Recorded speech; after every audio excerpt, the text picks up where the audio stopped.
This is the Amy Edwards Show. Electrical impulses that squeeze the heart create a magnetic field. This is just basic science. So the heart, when we talk about heart, partly we're talking about the organ, but mostly we're talking about the field. Because the field that the heart generates is so much bigger than the body. It fills the room. It goes actually beyond the room. It has no edge. Imagine thinking of yourself as not having an edge. There's no boundary to you, magnetically. And the magnetic heart is a more real sense of self than the physical heart or the physical body, which is rather limited. But when you think of yourself as an energetic field, there's limitless possibilities.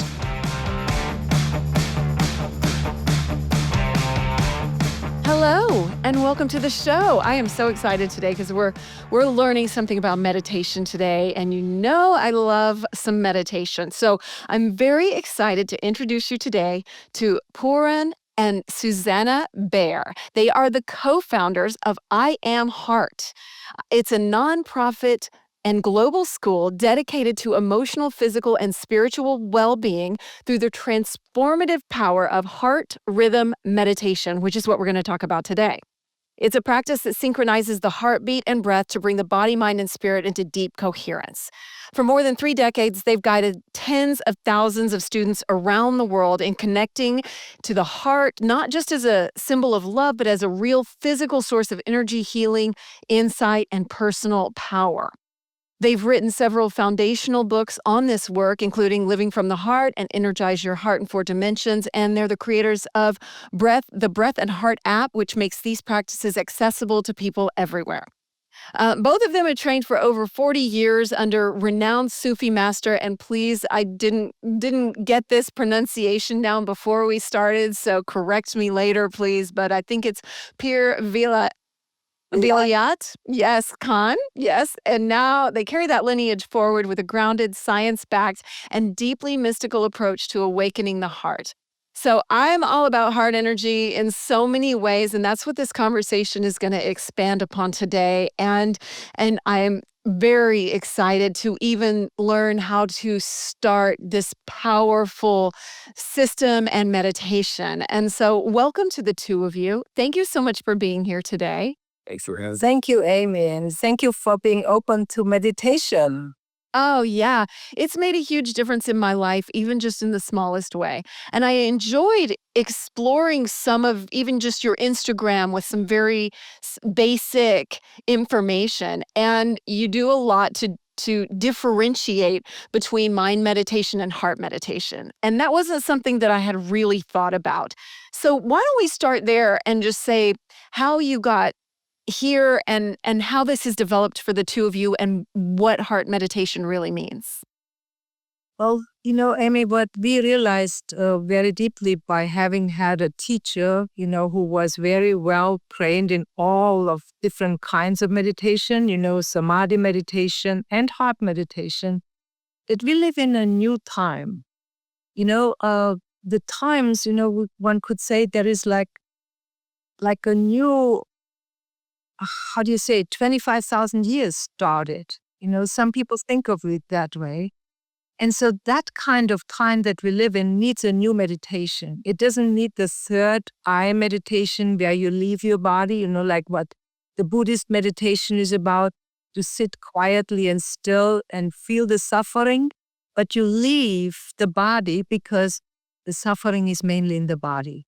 When you do heart rhythm meditation, because the simple way to meditate is really to have something to focus on.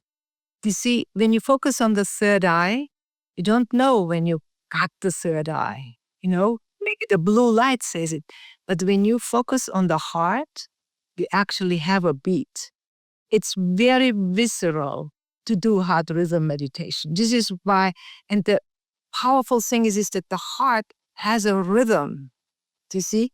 And rhythm in life is one of the things how you create your best life. If there is a rhythm in your life, there is something there that you rely on, that you remember what to do. So the heart brings you a rhythm, very distinct, like a drum, like a bell. And then there is the breath. And the breath is something that we can change. The breath is there at all times, just like the heartbeat. So the everyday breath is usually very shallow, but it has a rhythm as well if you really pay attention to. But you can deepen the breath. You can exhale completely and fully, and you can open up and can make your breath deep and full. And when you align those two rhythms, breath and heart, you already have something going inside of yourself that you really focus and experience, and you opened up the field of the heart.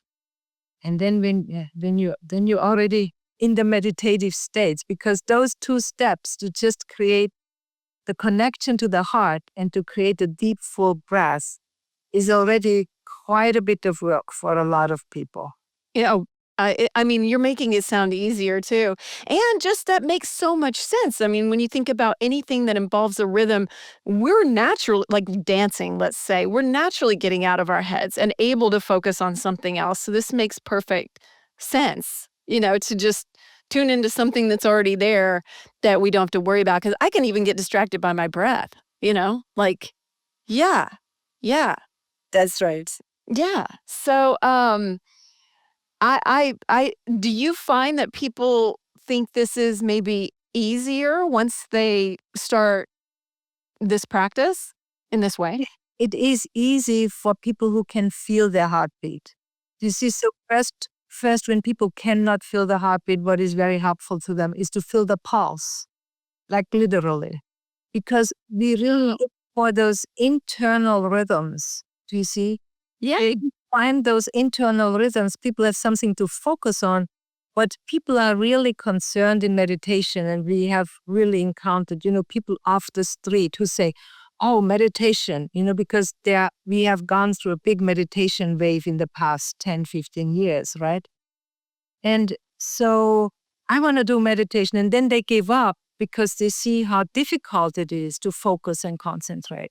So when you have, oh, there is my pulse, and then you breathe with that, those can be the first steps. How do you breathe with it? Do you have a certain Oh, there is the do rhythm. you count them and breathe like 1, 2, 3, 4 or out, or what do you do? We count heartbeats. Okay. So you count heartbeats. Uh-huh. And the idea is to make the breath the same length in and out, so the same number of heartbeats. And we like to do 6. 6. Okay, I was just about to ask that. But 6 is a minimum. And 6, the reason, Doing it right now. Yes. well, one has to be careful not over breathing. You don't want to over breathe because that makes you dizzy. Mm. And you don't want to under breathe because that makes you sleepy. So those are two of the major problems people have in meditation. They get sleepy, which means not enough breath, because breath is energy. When you breathe deeply, you get really woken up. You get so much energy, you couldn't possibly sleep. And then the other thing is that people get strange situations, strange body feelings. And dizziness is one of those, and that comes from overbreathing.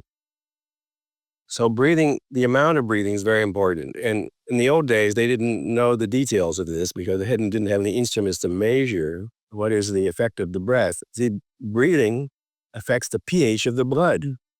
And the pH of the blood is one of the major markers in the whole system. It affects everything. And so the way you breathe, the volume you breathe, and the pattern of breathing affects the pH of the blood. So in the old days, they just said, just watch the breath and breathe as little as possible. That was like a safe policy, but it wasn't optimal. Now we understand what is the right way to breathe that really activates the body, especially the heart. That's what we teach. I love that. Yes. And I'm curious just how the two of you came into this in the first place. Well, we have two very different stories. Do you want to tell yours first? I mean, the simple thing is we have the same teacher. Yeah, we got together. Yeah. But how'd you get there? Well, I am a foreigner. You can hear this in my accent. Where are you from?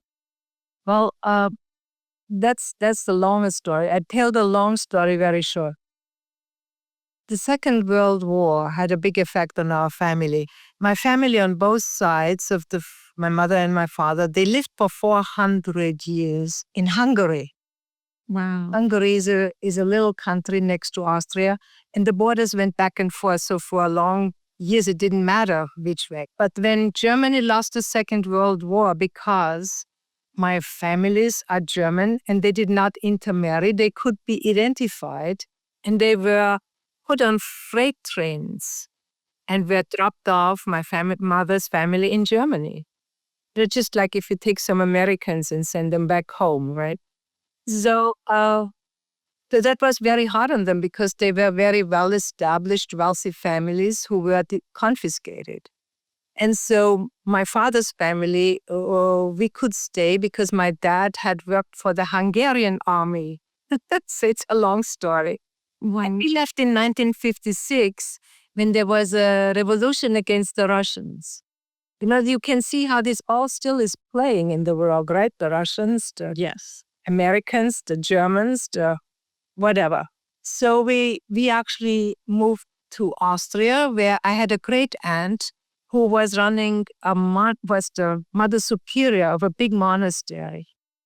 And so this is where we actually found our first home, in a monastery. And I actually went there for 10 years into a boarding school when it came to the higher education. And so I had a very religious upbringing. And then because of the pain in the family, when you are a refugee family, there's a lot of pain in the family, like alcohol, suicide, and those kinds of things are in the family system, the bigger clan. And so I wanted to know what is the source, and I really studied clinical psychology. And in clinical psychology, saw that these people, psychology is the science of the soul, that they never touch on the soul. We just get medicated. And there's not much help there for the soul.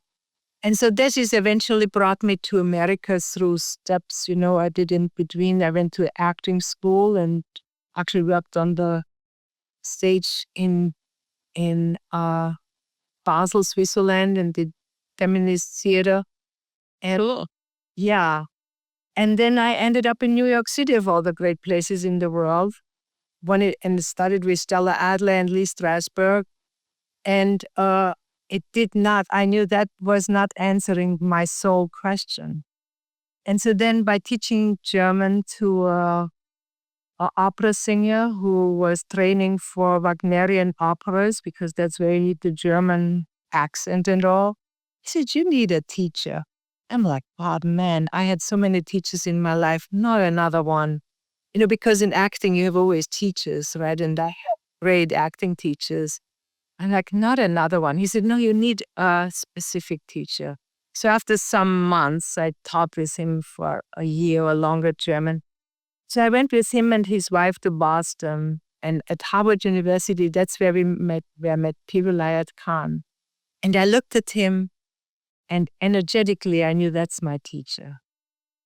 And that is where I found that longing to learn the science of the soul. That is what really touched me.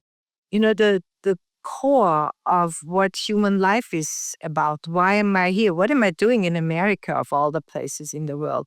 Suffering. That's what I was doing in my first years. Like, God have mercy. Not having the language, not having the culture, and not having friends, not my whole family. I'm the only one in America.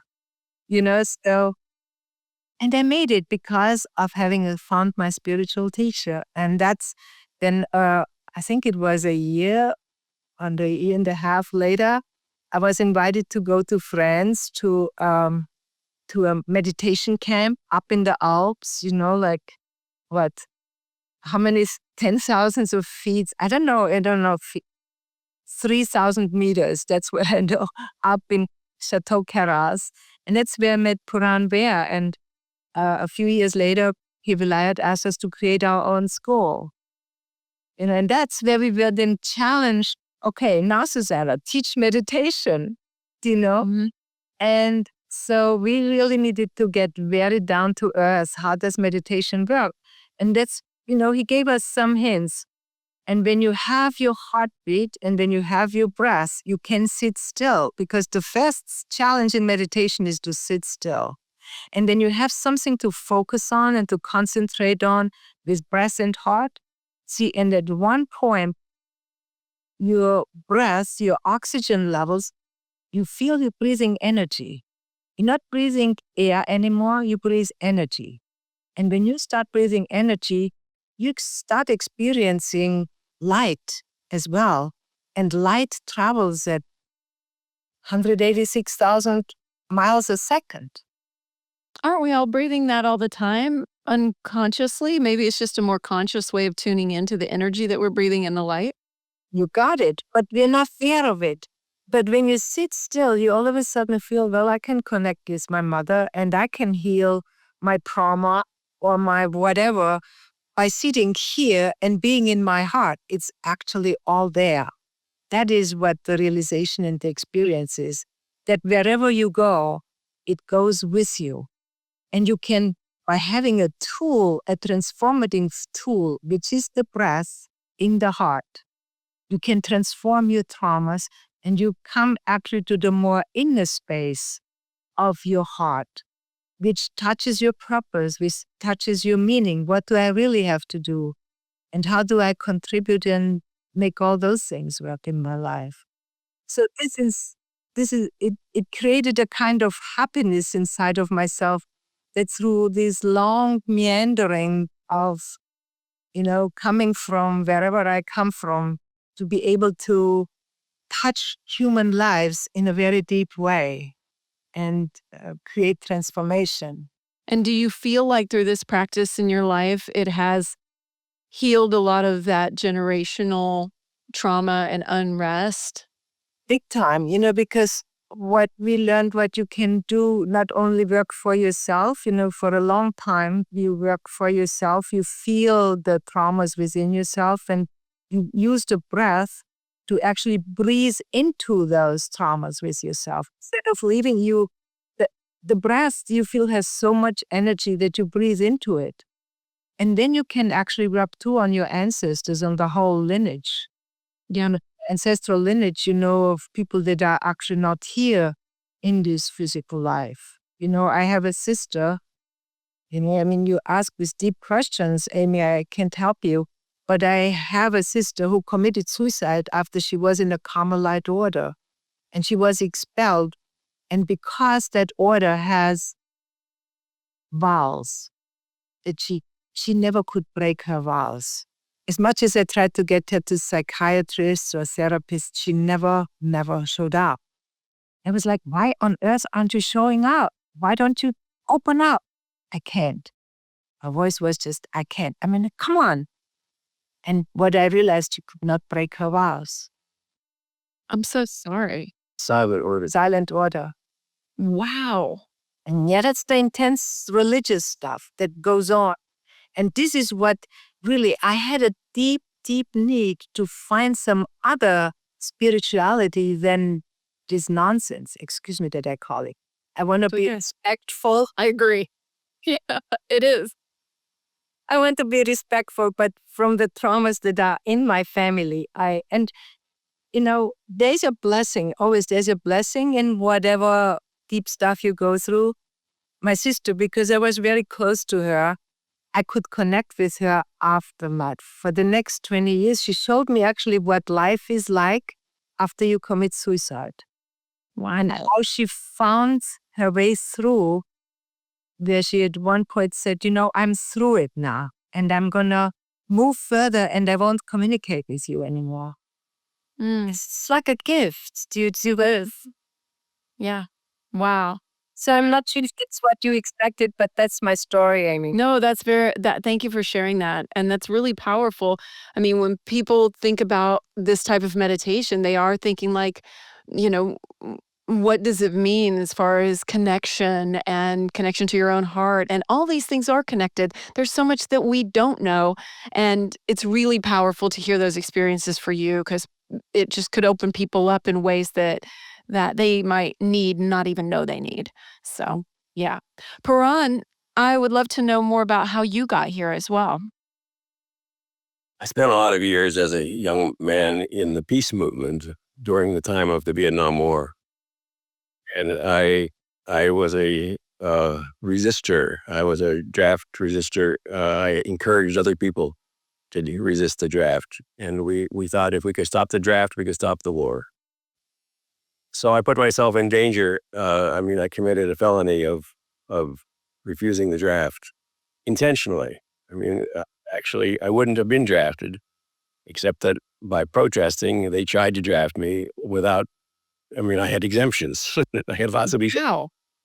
But I gave up my exemptions by protesting. But the problem with the peace movement was, well, okay, we know what you're against. What are we for? What kind of life do we imagine? Because peace is not the absence of war. Peace is much bigger than that. And how do we find that? And that led me to a spiritual search. I became a Quaker, and then which was very helpful in my anti-war stance. And then I said, well, this is not enough. I need to find a power that can change things. I don't want to just meditate as for calm or relaxation. I want a meditation which empowers us to make changes in myself, certainly, but in the world. I want to change the world. And I was fortunate to run into this teacher. I didn't just run into him. I worked hard to find him. And he had an authentic background. There's a lot of teachers in the world today. People call themselves teachers, but the thing is, the requirement for being a teacher is first to be a student. And when you become an expert student, you think you can become a novice teacher. So I worked intensely on becoming a student, and I was his student for, well, it's been 52 years now. Wow. He died some years ago, but I'm still his student. And when he asked us to start our own school, it was remarkable. Because teachers don't do that. They want to hang on to their people, and but he realized there was something new that needed to come, and that new thing is the heart. Which has always been around in spiritual circles, but never with this emphasis. So here's the three things about heart that really make what we do important. The first thing about the heart is that it has a sound. It's the first sound you ever heard, the sound of your mother's heart. Mm-hmm. Wow. And that sound is just embedded in us, and then we hear our own, right? And so that's that lub-dub, or however you pronounce that word. That's really the name. It's the name of God. It's something very, very basic to us, and it forms the rhythm of our life. When we're upset, it goes faster. When we're relaxed, it goes slower. Actually, one's lifetime is measured in heartbeats, not years. You have so many heartbeats. That's it. And you spend your life in anxiety, they go clicking fast. And if you spend your time slowing yourself down, things go longer. I'm 81, and so I've been doing this for a long time. The second thing about the heart is that it is because it's electrical impulses that squeeze the heart create a magnetic field. This is just basic science. And so the heart, when we talk about heart, partly we're talking about the organ, but mostly we're talking about the field, because the field that the heart generates is so much bigger than the body. It fills the room. It goes actually beyond the room. It has no edge. Imagine thinking of yourself as not having an edge. There's no boundary to you, magnetically. And the magnetic heart is a more real sense of self than the physical heart or the physical body, which is rather limited. But when you think of yourself as an energetic field, there's limitless possibilities. Mm-hmm. The third thing about the heart that is important to us is that it contains a memory of the purpose of your life, which we think of as being stamped into your heart. Like you stamp a gold bar with a when it's being formed, in that indelible is a feeling within yourself that you have something to do, and it's something special. It's something unique, like something nobody else could do. So we try to help people find that thing which is theirs to do. Not There's no competition for it. That thing which is yours to do, nobody else could do it. It's yours. And if you don't do it, it doesn't get done. So what is that purpose? And that makes life exciting. Wow, now I've got something to do that nobody can get in the way of, because it's mine, and it's important. And if you can find that, your life takes off. Does heart meditation help people find that purpose if they're feeling lost? Because, I mean, a lot of people have a question like, what am I here for? Exactly. And so of course we try to solve that question with our minds, but the mind has no idea about that. It's in the heart. So you have to go to the heart and ask the heart. And so heart rhythm meditation is all about that. It's all about going into the heart, actually feeling it physically first, then feeling it as an energetic field, and then immersed in that energetic field, you get a whole different impression about who you are and what you're doing. And so it comes to you. The purpose, it just comes up, and all of a sudden you got it, like, wow, we, and this test of purpose is so important. We had somebody in our school. He's a MD, and he's walking down the hallway of his hospital.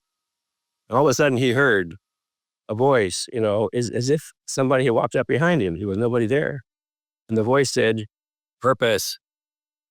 And that has with him for years and years. And that's what brought him to us. He had brought him to our school. He was trying to find, well, what is, okay, You're like, be more specific, please, boy. oh, nobody can tell you, you see. Nobody can tell you, but the heart already knows. Yeah. I can tell you an example of one of these stories. She's a woman, Mary, you could call her, who has been in our school for some time. I think maybe for 15 years or so.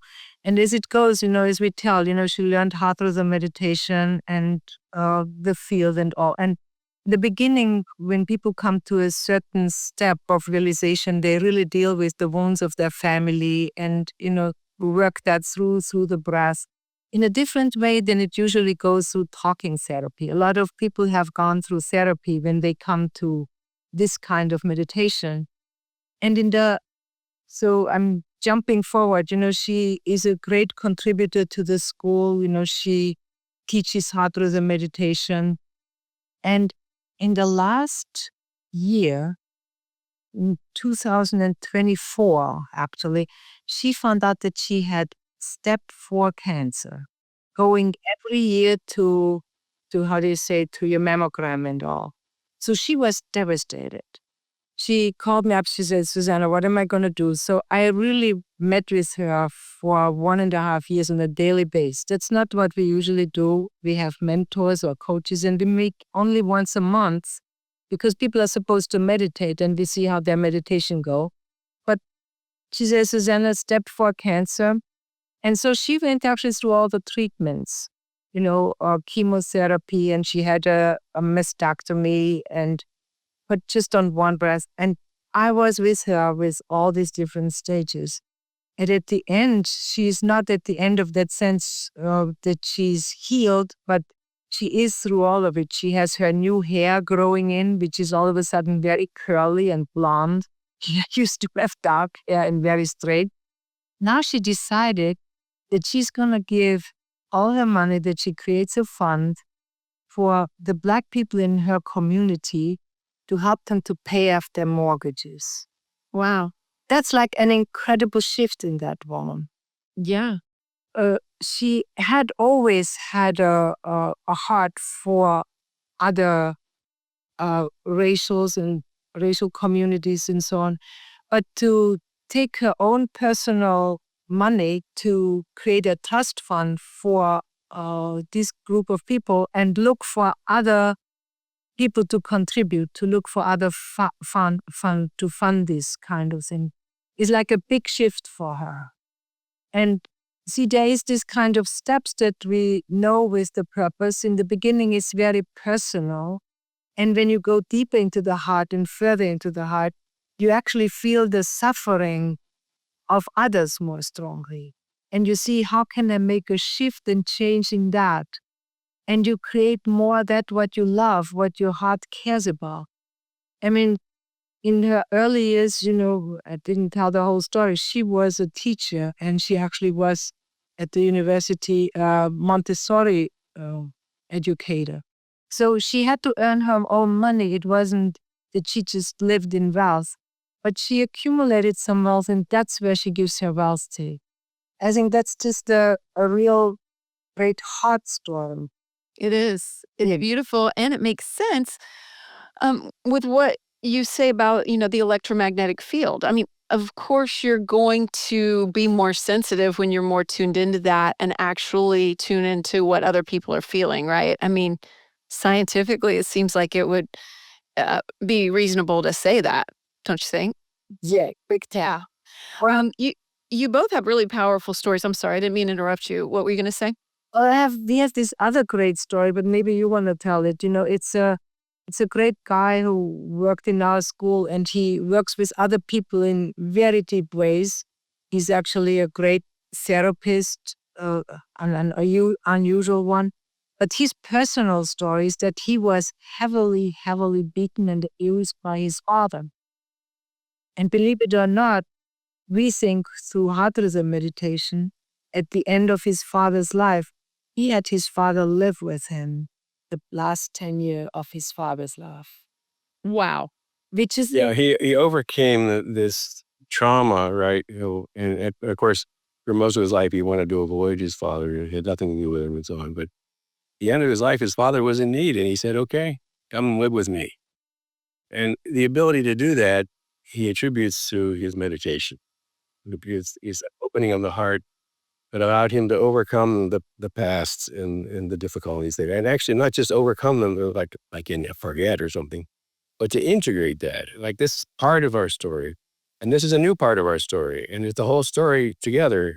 This is all part of one story, that you abused me and I avoided you. And now I'm inviting you in, and then we're going to live together. And it makes a complete story.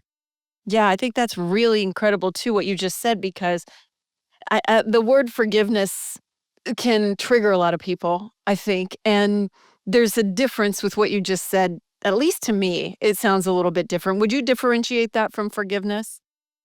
Yeah, we say that forgiveness is complete when you've gone beyond, oh, well, my father couldn't help himself, or my father was abused himself, or oh, well, forget about it, or it's in the past. Go beyond that to the point where you say, I'm appreciative, I'm grateful for what happened. That's like, whoa, that's super forgiveness. To actually be grateful for what happened because of what it did. What did it develop in him? I think it's just beyond in a way of acceptance, right? And you're just able to say, this created me to the person that I am, and gave me that purpose of whatever it is, right? It's acceptance, and then it's celebration. Yep. And when you look at his life, how he transforms other people's lives, even if he wouldn't have gone through the pain and suffering that he went through being beaten by his dad, I remember there was an incredible power in this young man, because he was young then, when he said at one point as a teenager to him, "Dad, no more." He wanted to beat him away, and that this incredible power came through him. He said, "No more of this." You see? But then still there was all that woundedness in him, and that had to be worked through later on. Yes, of that. Another Shift. You have a story of a man who was diagnosed with bone cancer. Yeah. And 6 years later, he's still alive. Usually the life expectancy at that of bone cancer diagnosis is a couple of years. So this has been 6 years, but the unusual thing is that the numbers that indicate how much of how severe the problem is, the numbers haven't changed. So he's been absolutely flat for 6 years. And he attributes this to his meditation. He's able to control or prevent the acceleration of this cancer inside himself by basically speaking to it, using You know, I wondered about that when you were talking. Yeah, people talk to their cancer. you use your heart power, see, but you can't do it with your mind. It's like loving the cancer, not just, I hope you'll stop being, no, loving the cancer. And Mhm. that calms the whole thing down, and it allows it to just be, quiet. Yeah. Well, it's kind of like what Susanna was talking about with our ancestors, right? Like, breathing into and rather than pushing away, and you're able to heal. And I was looking through one of your graphics on your Instagram about mind meditations versus heart meditations. And one of the things on there, mind meditations are centered more upward, right? It says lifting consciousness out of the body. And then heart meditation is more downward, pulling wealth of the universe into your heart. And with what you were just saying, it made me think we have so many gifts not only already within ourselves, but also that we can access, and healing gifts or whatever they are, love gifts. And I do you think when we center more on mind meditation, we're discounting some of those gifts a lot? Like with the cancer, you know, stasis that this person has experienced, like we have so many opportunities and gifts and we discount that a lot? This is an important point that in that kind of meditation, which let's say is transcendent, the idea is to disassociate from that which is personal in order to experience what's universal in yourself. And the idea that it's based on is that universal and personal don't mix. It's one or the other. You close the door of the personal in order to open the door of the universal. And that's because of an idea that spirit and matter are different. And that's how people used to think. That was the basis of thought at that time. Spirit, Different. separate from matter. Now we know that matter and spirit are like water and ice. The matter is like the ice, and the spirit is like the water. It's the same thing, just different forms. A more condensed form of spirit is called matter, and quantum physics has shown us that particles can behave as waves, and waves can become waves as particles. So the particles of our body, which we seem are very solid, actually are just waves, standing waves, we call them, waves which stand still. So it's the important thing then is if you discard the personal part itself in order to find the universal part, you've discarded so much of what you learned and what you become and your gifts, as you say. The gifts are personal, and so don't get any of that stuff up. We teach people, don't turn off your mind, turn on your heart. Don't, don't worry about your ego. You need your ego to say, "I'll do it." That's a very egotistical statement. So you say, I'm concerned. I want to do this. You need that power. And that's the power of the heart. That's the power of your passion, your courage. We need that. So turn that on and don't worry about your ego. Your ego will say, when the heart's in charge, ego is a servant. But when the mind's in charge, it runs itself. Yeah. But you don't have to be there. You can be in your heart, and then you follow your purpose. And you need that. You need power for that. Oh, that's so good. It's so well said. Um, you mentioned, right, when we were just chatting before we started recording, that this was more based in Western philosophy versus Eastern philosophy. And I think this might go kind of with what you're saying too. So could you expand upon that? Yeah. So, you know, TM, transcendental meditation, comes from Hinduism. Uh, Mindfulness comes from Buddhism. Vipassana, also called. Um, but there have been mystics in every tradition. There have been people in every tradition that have tried to go beyond the dogmas and the ideas and the concepts and into real experience. Like, don't just pray to God, experience God. Whatever God is, whatever that is, experience it. The presence, feel the presence right here with us, in us. So this meditation, it comes, the first recorded instrument, recorded case of this kind of meditation was from one of the disciples of St. Paul, the apostle. And his name was Philemon, and he's one of the people called the Desert Fathers. He did this meditation on the heart. And so it's been going on for thousands of years, but now that we have instruments to measure what's happening, which is my love, I love to measure stuff. And we can measure the pH of the blood, or we can measure the oxygen concentration in the breath, or we can measure the heart. The heart has so many interesting phenomenon inside itself. Brain waves have been studied for a long time because brain waves were easy to study.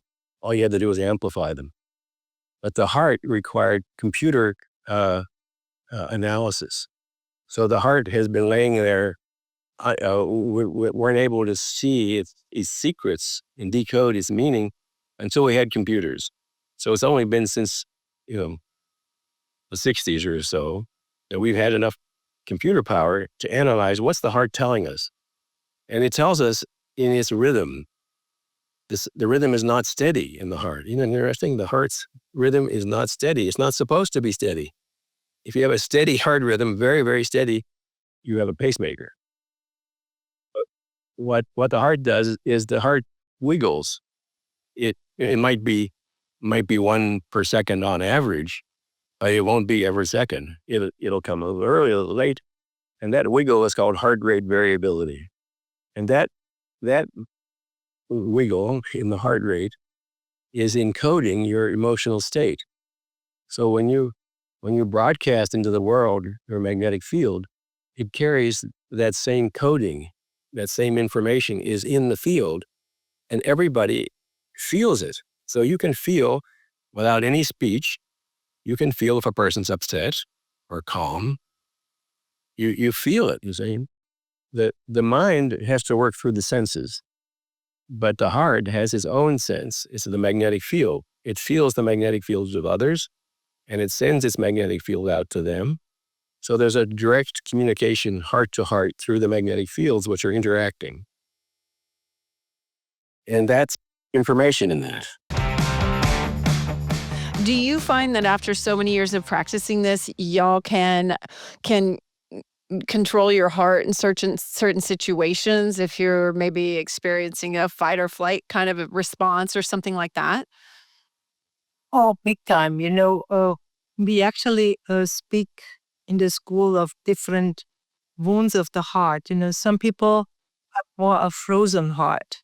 The heart through their life's experiences is frozen. Another heart has leaks, like whenever they experience that somebody says, oh my God, you are so adorable, or you're so beautiful to be with, you just don't take it. That kind of appreciation or compliment just leaks through their heart. You see, or other people, their hearts are just plain numb. Whatever happens to them, there was such trauma in their hearts that they are pretty much numb. And then the last one is when people are incredibly reactive. You say something and they are triggered and they are off to God knows what. So these are 4 different kinds of wounds we really talk about. And you would think only 4 wounds, but you would be surprised how when you look at what is going on with that person, oh my God, she's totally frozen. And to unthaw that heart energetically. And the beautiful thing is that we have a breath for each one of these. We work with the elements.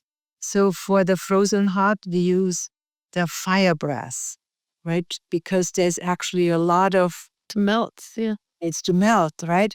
Or for the heart that is easily triggered, we like to use the air breath to bring in more energy so that the fire actually goes further and doesn't be triggered.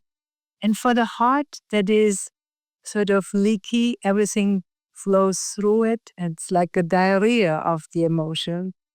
How that's what you could call it. That it sticks, that people feel appreciated and people feel loved and trusted and all this. We use the earth breath to hope that the heart holds more. And the one that is the hardest to really heal is the numbness, because there is really no feeling there.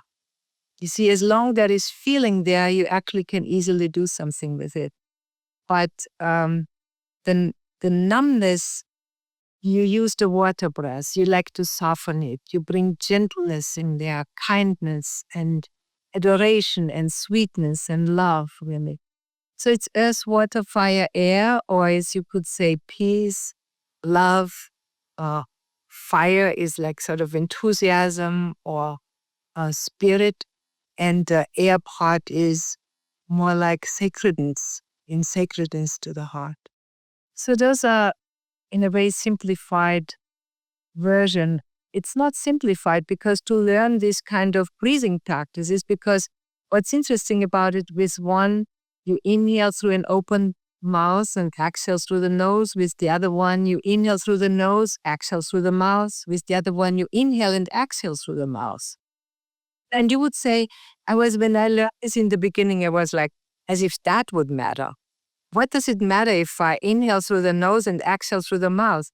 But when you experience breath as energy and you start inhaling through the mouth, you're like, whoa. It just feels like you get knocked over. And you're like, no, I'd rather breathe through my nose. That's much more subtle.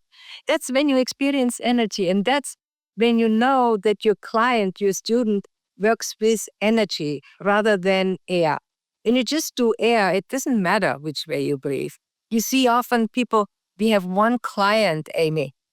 He has the problem, he cannot close his mouth when he sleeps.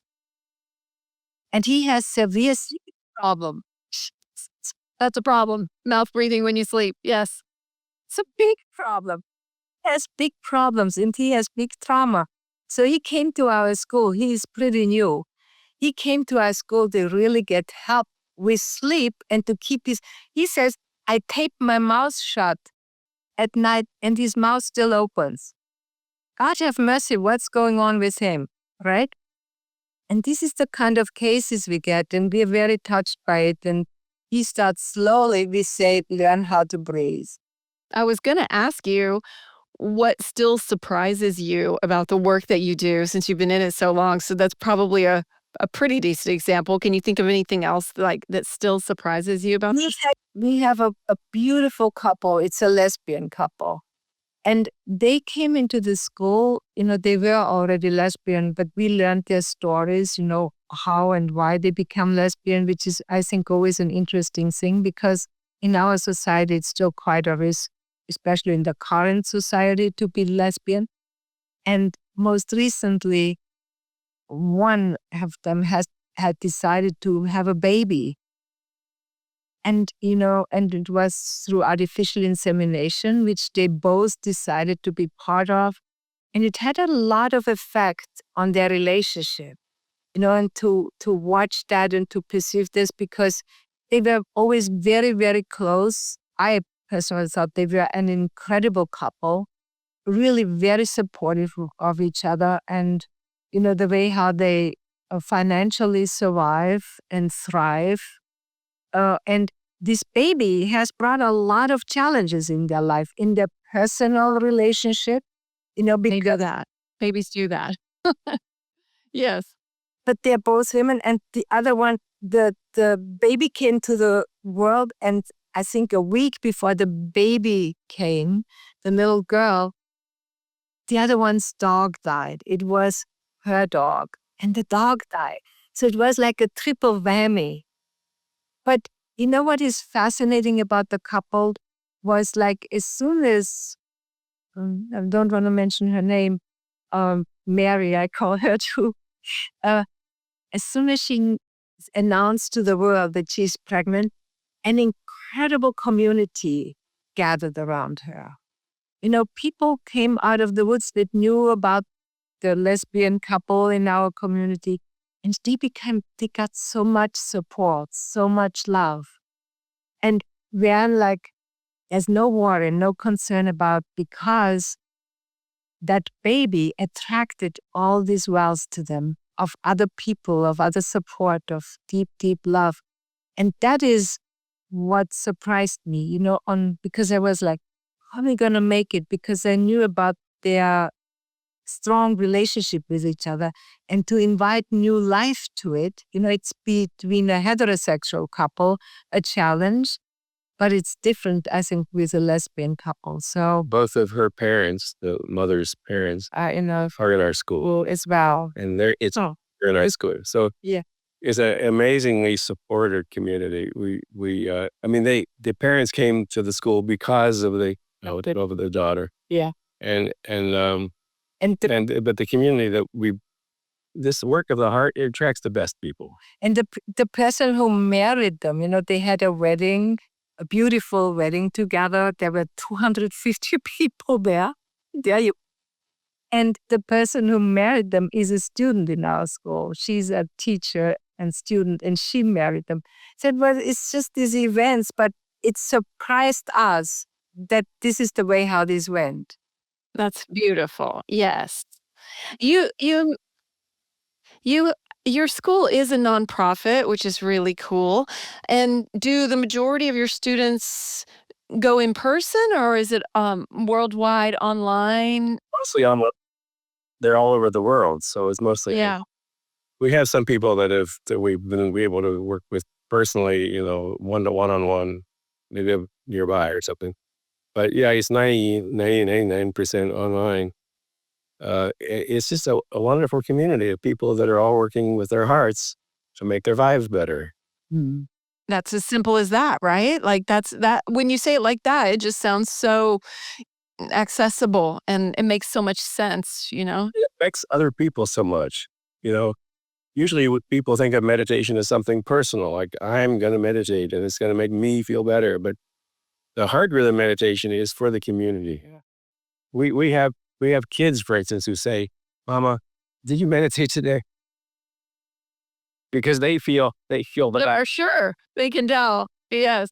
it affects the whole family and it affects the neighborhood and it goes on. It doesn't limit. It affects everybody. And when we started this meditation, which was in the 80s, I was the one who really tried to get people in and tried to figure it out. And I went everywhere to get students.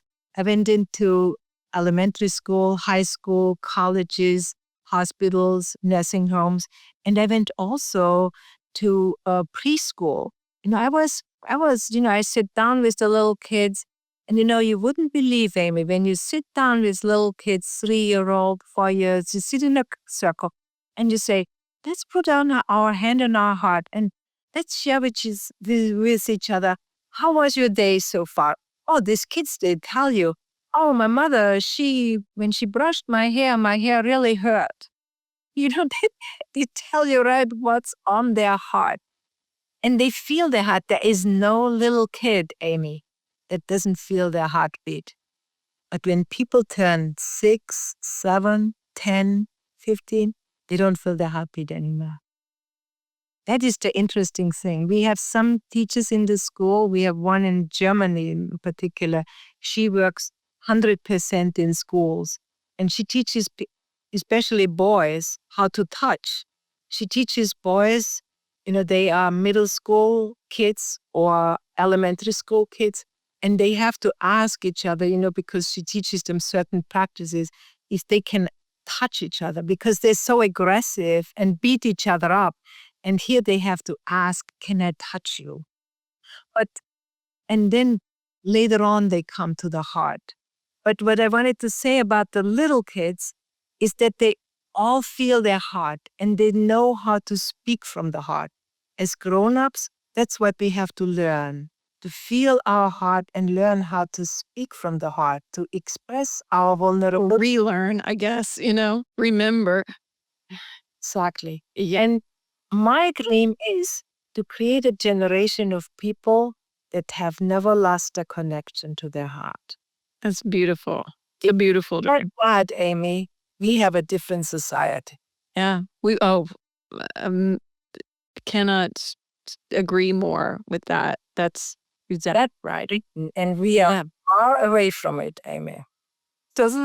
Well, we keep doing our part, right? Here we are today having this conversation. So if somebody's listening right now and they're like, I want to do this right now, like what would you tell them? If they're just like, I wanna heart meditate just today, right this minute, what would you tell them to do? Go to the app. Uh, it's called, the app is called Breath and Heart. It's for both iPhone and Android. It's free. It has hundreds of meditations in it. So you can just go to the app and let the app guide you through a meditation. It's going to use these basic steps of sitting in a chair instead of cross-legged. We sit like the Egyptian pharaohs, we're sitting up straight. And then watch your breath, find your heartbeat or your pulse, which is the echo of the heartbeat.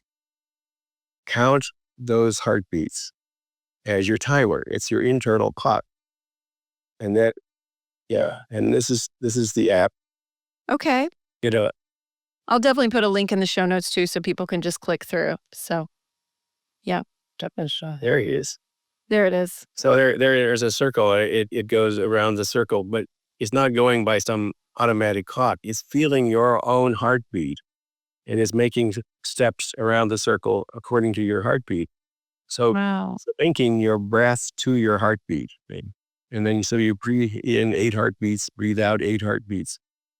And when these two rhythms, the heart rate and the breath rate, when they're synchronized like that, we get a feeling of integration, like wholeness, like my whole being is working together. And it's wonderful. It's strong, it's like feeling it's centered. It's like home. Mm-hmm. And it gives you a different view of yourself and what your problems are. So instead of trying to blank out your problems while you meditate, we say, do the meditation and think of your problems, because you'll have a different view of the solutions that you haven't thought of, because you're in your heart, and your heart's going to have a different way of dealing with these things than what you were thinking about. And so, so bring your problems into your meditation, into your heart, and let your heart solve them. That's incredible. I love that so much. Yeah, you get new ideas out of your heart. Yeah. What does it look like on a daily basis for you? Do you all do it separately and together? I mean, do you feel more connected and powerful when you do it together? Should I do it with my partner? I mean, Yes. But yes. it's wonderful because you get into this field together, and the fields are synchronized, and you feel really close. It's just wonderful to feel that here we are, we're both meditating, and we're not in our own spaces like we're somewhere out. No, we are here together, and we're feeling the same field. Our fields become one field. Yeah. And so you're feeling each other's hearts, and you're feeling your own heart. It's very close. It's very intuitive. Sometimes we do the same practice and sometimes we don't do the same practice. We know a lot of different practices in the school. But they're all based on. We have our chairs, that we meditate in. And so we sit, and then after some time I say, what practice are you doing? And then he shares. We have invocations. We usually say the invocation together. And then, I check in with myself. We usually have a practice that we do for a certain period of time. But then we switch. All of our people, they have mentors. And the mentor is like a coach who tells them what practice to do. When you take courses in our school, like a 2-year course, which we start one in September 17th, a 2-year program starts, you get a mentor with it who checks in with you every month. And you actually in the courses, you get a lot of practices, but they ask, how does your practice go? Because when people touch on the emotions or when they touch on certain memories, or most of the people in the beginning, the question is, why don't you meditate?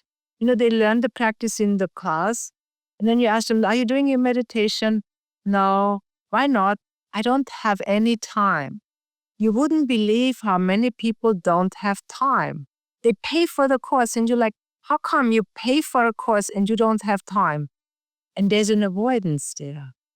Do you see? And so with a mentor, with a coach, you can talk then, what is it? Why don't you have time for something that you really want to have time for, that you are paying for? And that opens up then that hurdle.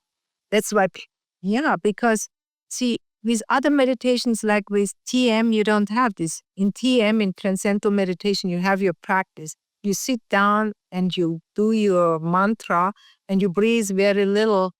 And, we have in our school people who have done for 30 years TM and they come to heart rhythm meditation. I said, why did you come to heart rhythm meditation? He said, I got bored with my bliss. I actually want to make a difference in life. This is one of the guys. He's a very powerful guy and the teacher in our school. That's fascinating. Yeah. Yeah. He knew Maharishi yoga by himself. He was a personal guy. He lives in his town now. Jesus. And he knows another powerful meditation teacher. And he comes to us. I'm like, what are you doing here? He said, I want to make a difference in the world. Well, it is important. I mean, we were given this human body and it's like, Yes. there's a reason. And if you're just trying to always transcend it, it just doesn't make sense to me. It seems like ignoring what's right in front of us, which is like this matter and things that you're talking about, right? It's this human thing that we're doing right now. So like, what are you going to do with it? No, so as if matter that I'm here in this world, I want to matter. Do you know? Right. I don't know. That's so interesting as a facet of what you all do. Yeah, I mean, I don't want to be just matter. I want to matter. I'm a piece of matter, right? Okay, forget about it. I want to matter. I want to affect something. I want to create turmoil or peace. Yeah, exactly. Creating is something that we do fundamentally. I mean, that's like that, even creating a new heartbeat, just like you were saying, earlier. Like, it's fundamental. Yes. When, Puran, when you mentioned the 3 things the heart does, right? Sound, you mentioned when you said sound and what I was just saying about creation, you said that the heartbeat was the sound of God. And so I already had in my notes to ask you about, like, what do you think about God? And I just thought that was really interesting since you said that was like, you said it was the name of God, I think. And so could you please tell me a little bit more about that? This is double beat, boom, boom, boom, boom. It's the heartbeat is it's 300 milliseconds between boom, boom, and then about a second until another one comes. Right. That rhythm is just built into the universe. It's not only mammals, but everything actually has a heartbeat. Even the planet has a heartbeat. It's in the magnetic field of the planet. The magnetic field of the planet is pulsing more slowly than ours. The sun has a heartbeat. In fact, you can tell stars apart by looking at the fluctuations in their light, which is their kind of like their heartbeat. So this heartbeat thing is a part of our identity. Everybody's heartbeat is a little bit different, and you can identify people by their heartbeats. In fact, there are people working on that as a kind of an identification process. Like a fingerprint? Yeah, like a fingerprint. Wild. So it's part of us. So this heartbeat goes right out into the field. So our fields, you might think of the field as something very impersonal. It's not. The field contains your heartbeat. The whole field is pulsing exactly in time with your heartbeat. And so your unique heartbeat is in this space. And we can identify people, in that field. It's kind of like radio waves. Right now there's, a zillion radio waves going through the space, television, radio, Wi-Fi, and they all remain individual, right? They don't mix, which is amazing, right? Because they're all sharing space and they don't mix with each other. And it's like that in the magnetic field of the heart. It's your own heart And then here comes the other person's heart, and you can tell the difference. So you don't lose your identity, but you commingle.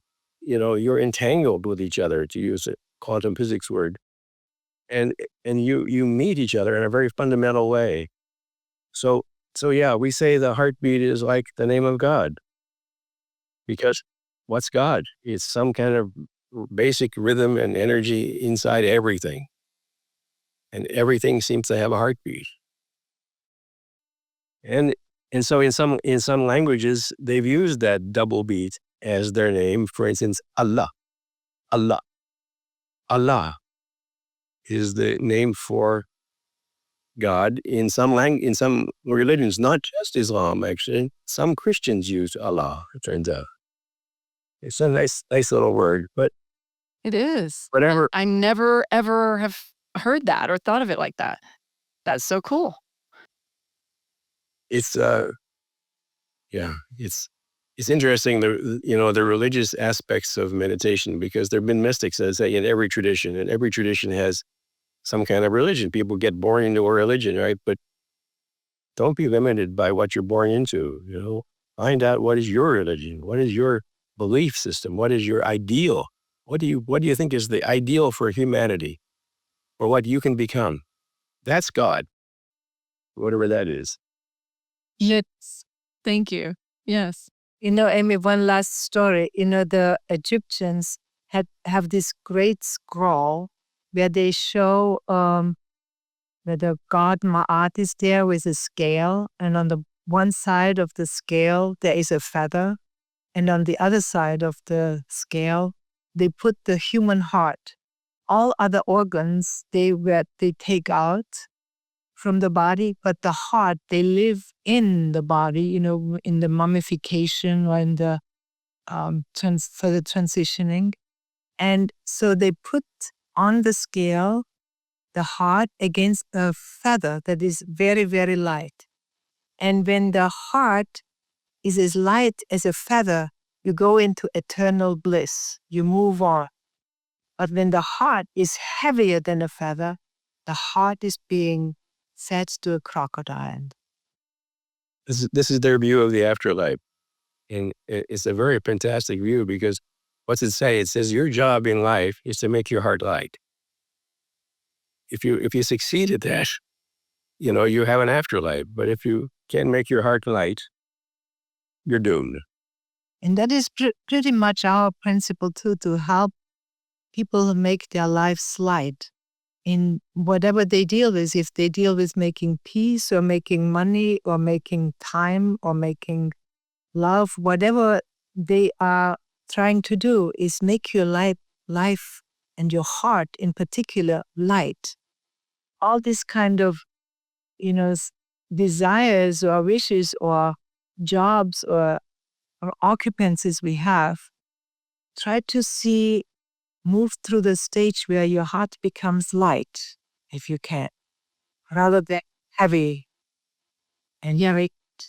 And it seems natural to assume this. I just got married, but I'm wondering about how it brings you closer in your relationship, and like the intimacy and the love. I mean, we already talked about when you do it together and together but separate. But I just wondered, like, what is the payoff in your Oh, I'm assuming you guys are married, right? Yes. Yeah, in your marriage and in your relationship. How many years? Or 40. Congratulations. So I just wondered about that particular aspect of it. well, we have a special meditation that's built for couples, and it's where you are breathing together, and you're thinking of each other's hearts, and then you imagine that the energy from your partner's heart is, you are breathing it in. You're inviting it into your own heart. You breathe the other person's heart into your heart. And all of a sudden, you feel differently. You feel like, I have a different heart. I had your heart. As a result of feeling your heart in myself, I feel everything that you feel.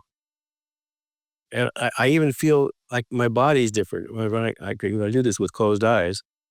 So when I feel Susanna's heart come into my body, I feel her body as my body.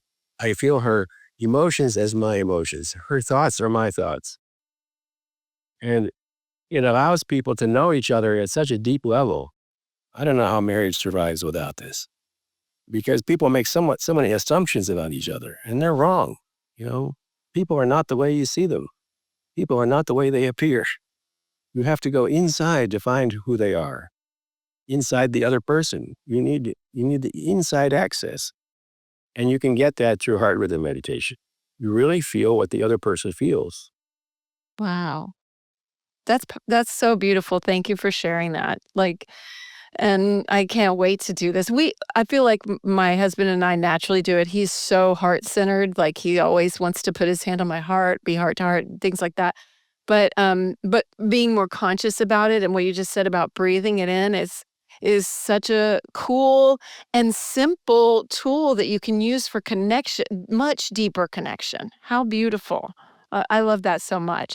And, we kinda got sidetracked. I was asking about, like, your daily life with it, and if somebody wanted to do this, how long do you recommend? Like, just one meditation on the app, perhaps, to get going on it? And how long do y'all spend doing this every day? I mean, you're teaching it, so there's probably a lot more within that, but Yeah, we have meditation for ourselves to tune up, and then we have to spend a lot of time sending energy to other people as part of what we do. So, and take them in, and send it out as well. And it's not just with other individuals. Sometimes we're working with cities. Like we worked with Cleveland, Ohio, because we were asked to by somebody living there. They said, this is one of the poorest cities in the country. I didn't know that. And they had a very high crime rate. So she said, can you help us? And I said, well, we would need to know some statistics so that we know we're making a difference. Yeah, you could feel maybe they're making a difference. I'd like to actually, I'm a scientist. I'd like to actually know that. yeah. Can we really make a difference? Well, it turns out that every single crime committed in the greater area of Cleveland is put on their website. It's listed by time and place and what kind of thing, what kind of crime. So we said, we'll take on trying to reduce violent crime in Cleveland. But we want to be able to measure the difference. So we said, randomly, we had another person giving us the random signals. We'll meditate on some days, not on other days. We meditated on 3 or 4 days a week, depending on the day on the week. And then the other days we didn't meditate. And so then we compared what are the crime stats on the days we meditated versus the days that we did not meditate. And we found that there was a 19% less violent crime on days that we meditated versus another day just close to it where we didn't meditate. And this is lots of data over 3 months. But for the first 6 hours after we meditated, there was a 34% drop.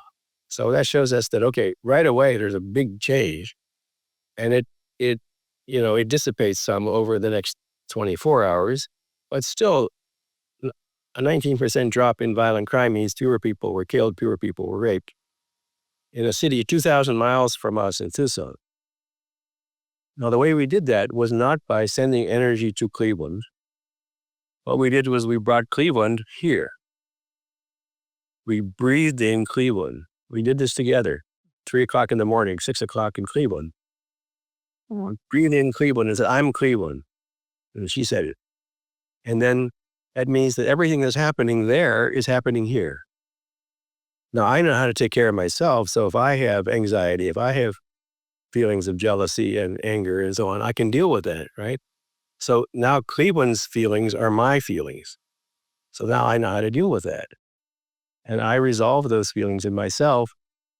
And the result is sent back as if it were a homeopathic solution, because that's what homeopathy is. You send back the illness after it's been transformed. So that's how we did it. And we had I'd say I'm a rather significant effect, for the two of us. Now, TM people had done this previously. Back in 1993, they did an experiment on Washington, D.C. to reduce violent crime. They got out the same results that we got, but they used 8,000 people. And those 8,000 people were all in Washington. Well, that's nice, but it's rather impractical. What we wanted to show was just a few people make a difference. I think that's much more important. Is that people think I couldn't make a difference. What can I do? Right? Well, one person can make a difference. That is a crazy, awesome story. Thank you for sharing that. That is so fascinating. Are you doing it for any place else right now? Do you do it periodically, even without any studies? Do you watch the news and go, okay, I got to pull this into my heart right quick? That's right. Like for Ukraine, but also for this story that just was on the news with these children in this Catholic church where the children are killed, or the floods in Texas, close to San Antonio, where all those It was nearby where I live, yes. really, Hmm.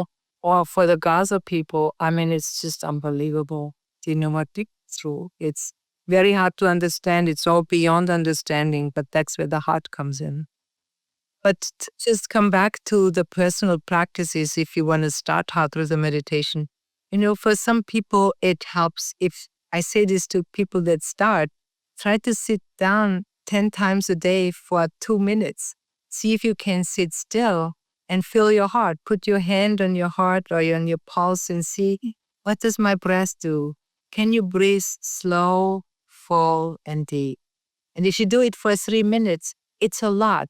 Be proud of yourself that you could do that. And if you want to do it longer, take a guided meditation on our app. That's great advice. And, because I encounter people too all the time who are like, I can't meditate or whatever. And like, it doesn't just breaking it down to something so easy. And then you're training yourself too to just slow down in the moment, which is so beautiful and powerful and useful, practical. Yeah, if you start off and say, I have to meditate for 20 minutes and you are not used to meditation, you won't do it. It's eternity. Say a few minutes, 2 minutes, I just sit and I know where my chair is, I know where my meditation room is, and I feel that the room supports me, that the sound supports me, that everything around is supportive of me to be in the here and now with my heart. Then you can start for a few minutes, and that's just wonderful. And It is. celebration. Yes. I thought you were gonna say something else. Well, I wanna turn it over. I feel like there's so much more that we could talk about, but yeah, I encourage everyone to go check out your website, your Instagram, even if they just wanna, like, follow along or just download the app. That's what I'm going to do. Is the app free? Do we pay for that? Free. How incredible. What a gift. There's a premium section, but it isn't for you. You can get all the stuff you need is free.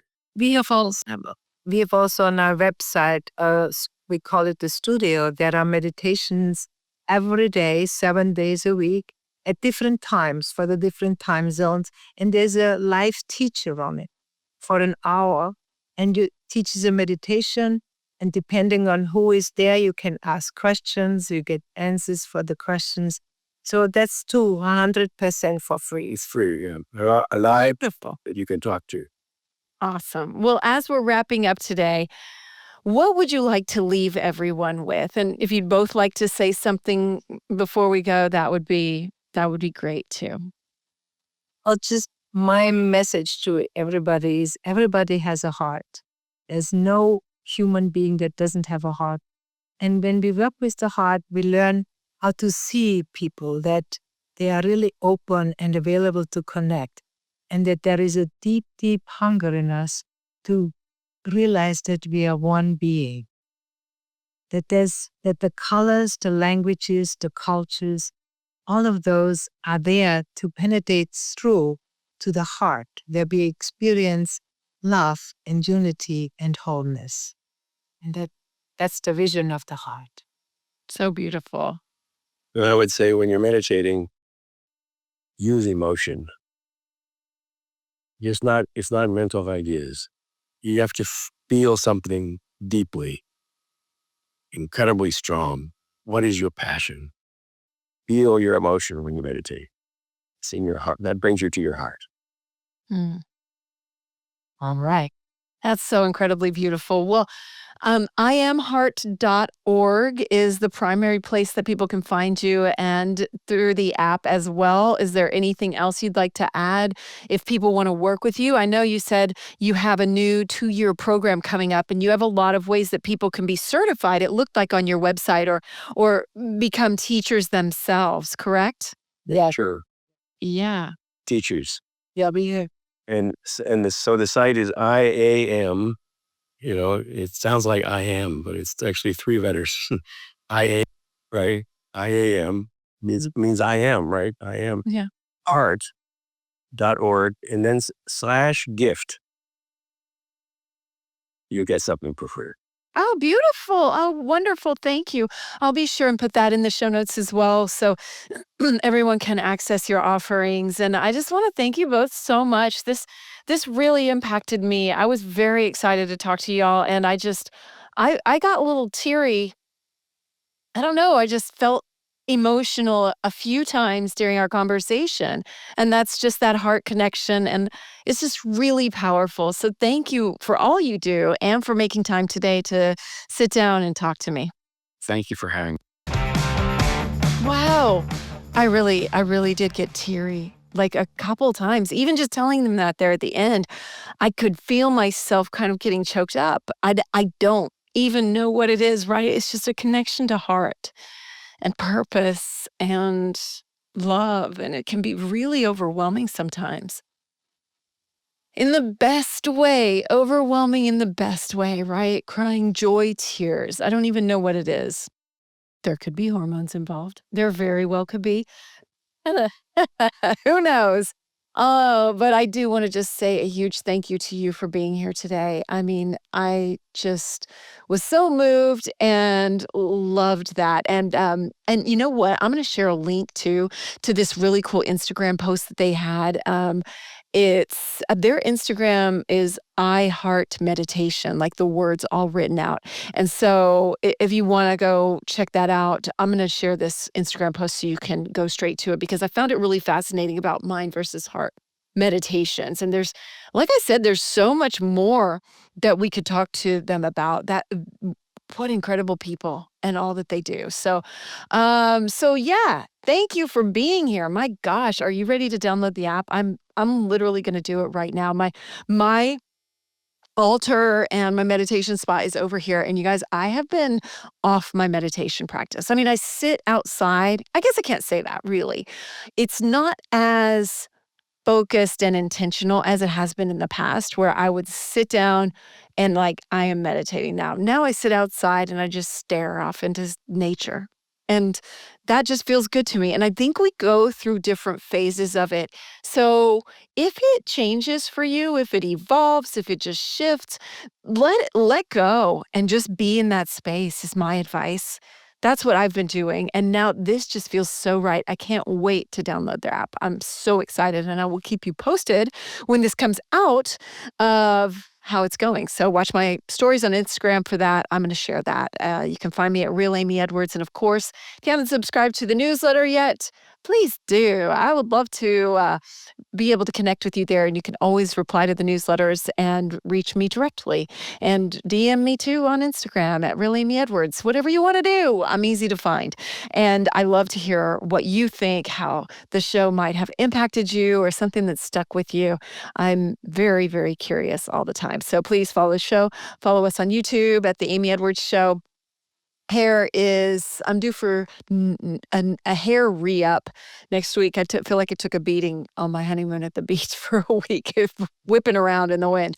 But of course, it's the Collective ATX. The link is in the bio. Best hair extensions ever. And of course, if you want to stay in Sedona, like I mentioned, Skyrock Sedona has a link with a discount for anybody that wants to stay where Justin and I stayed on our wedding week. And guests loved it. It is such a special hotel. And they have an amethyst wall. Like, No, they have 2 amethyst walls. Like, it is dope as hell.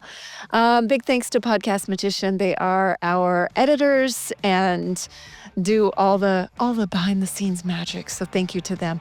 I love you so much. Man, my heart is bursting right now and I feel emotional in the best way. And I'm just going to roll with it. So I love you so much. Keep shining bright. Till next time. Thank you so much for being here.